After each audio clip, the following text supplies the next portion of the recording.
Gilgal a marqué le début de ce dernier voyage, un lieu imprégné de l'histoire d'Israël comme refuge après la traversée vers Canaan.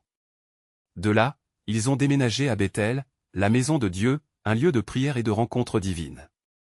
Finalement, ils atteignirent le Jourdain, symbole non seulement de la mort physique, mais aussi de l'abandon de sa vie au dessein de Dieu.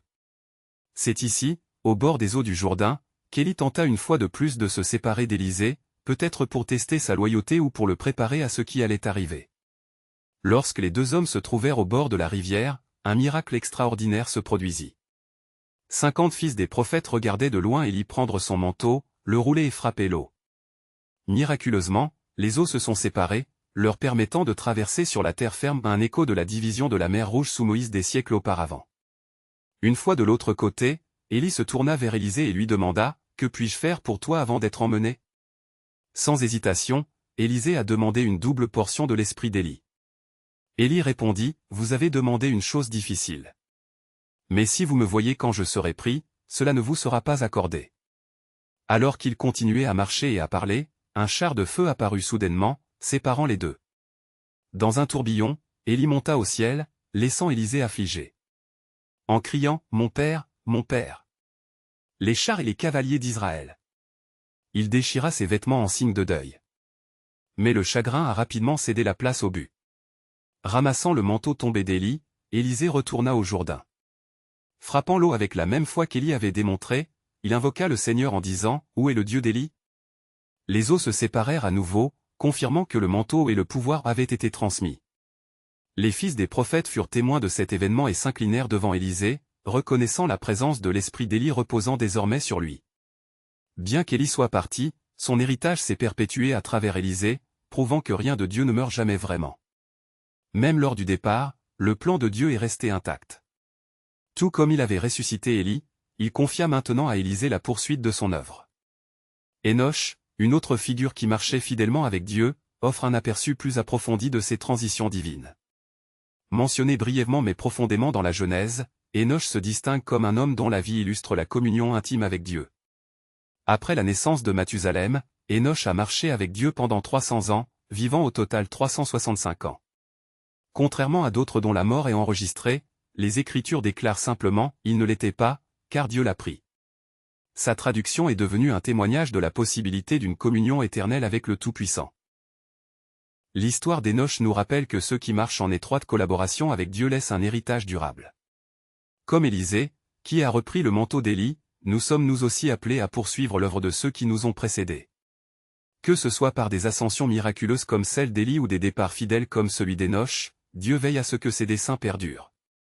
Pour chaque génération, il élève des dirigeants pour remplir sa mission, prouvant que ses ressources sont illimitées et ses plans imparables. Par la foi, Enoch a été enlevé au ciel sans voir la mort, un témoignage de sa marche inébranlable avec Dieu. Le monde n'était pas digne de lui, car il avait tellement plu au Tout-Puissant qu'il a disparu de l'existence terrestre, ne laissant derrière lui que l'écho de l'approbation divine, Hébreux 11, 5-6. L'Écriture rapporte cette vérité comme un témoignage éternel, Enoch marchait fidèlement avec Dieu, et cela lui était compté comme justice. Sans la foi, personne ne peut plaire à Dieu, car quiconque s'approche de lui doit croire non seulement qu'il existe mais aussi qu'il récompense ceux qui le cherchent avec sincérité et diligence. Quel réconfort de savoir que Dieu prépare abondamment les siens, veillant sur nous avec tendresse jusqu'à ce que nous nous épanouissions miraculeusement. Car les yeux du Seigneur parcourent la terre, cherchant des cœurs entièrement dévoués à lui, prêts à les fortifier, 1 Chroniques 16, 9. Pourtant, comme il serait insensé de négliger l'appel de Dieu lorsqu'il déverse sa bonté sur nous, ne désirant rien de plus que notre réponse honnête et sans prétention à son amour. Un temps vient et il est déjà là où les vrais adorateurs adoreront le Père en esprit et en vérité, car ce sont de telles personnes que le Père recherche. Dieu, bien qu'encore invisible pour l'humanité, nous appelle à l'adorer non pas par le biais de rituels ou de faux semblants, mais avec authenticité et un cœur pur, Jean 4, 23-24. Il est toujours à la recherche de vases fidèles à travers lesquels il peut manifester sa gloire. Enoch est un excellent exemple d'une telle dévotion, contrairement à Adam et à ses descendants, Enoch n'a pas goûté à la mort. Au lieu de cela, il a été emmené directement au ciel, préfigurant la rédemption ultime promise à tous ceux qui placent leur foi dans le Seigneur.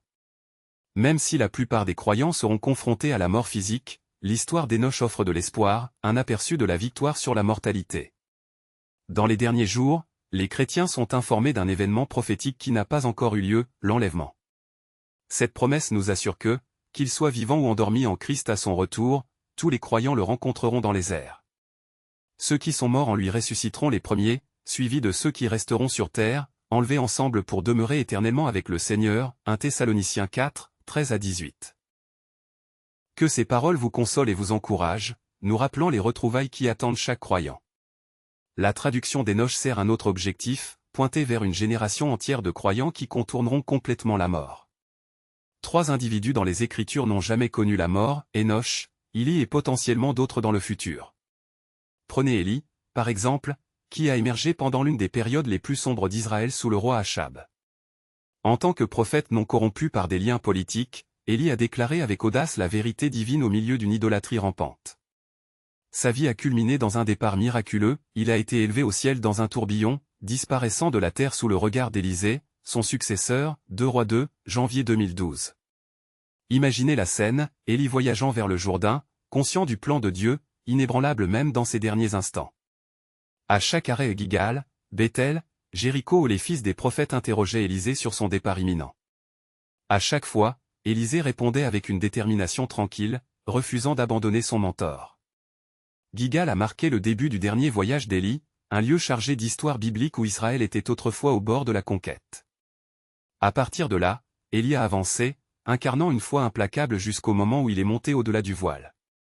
Ces récits nous rappellent que Dieu honore ceux qui vivent entièrement pour lui. Que ce soit à travers le départ silencieux d'Hénoch, l'ascension spectaculaire d'Élie ou l'enlèvement anticipé des croyants, le message reste clair, faites confiance au Seigneur, marchez fidèlement et attendez l'accomplissement de ses promesses. Car tout comme Dieu a récompensé Hénoch et Élie, il récompensera également ceux qui restent fermes dans la foi.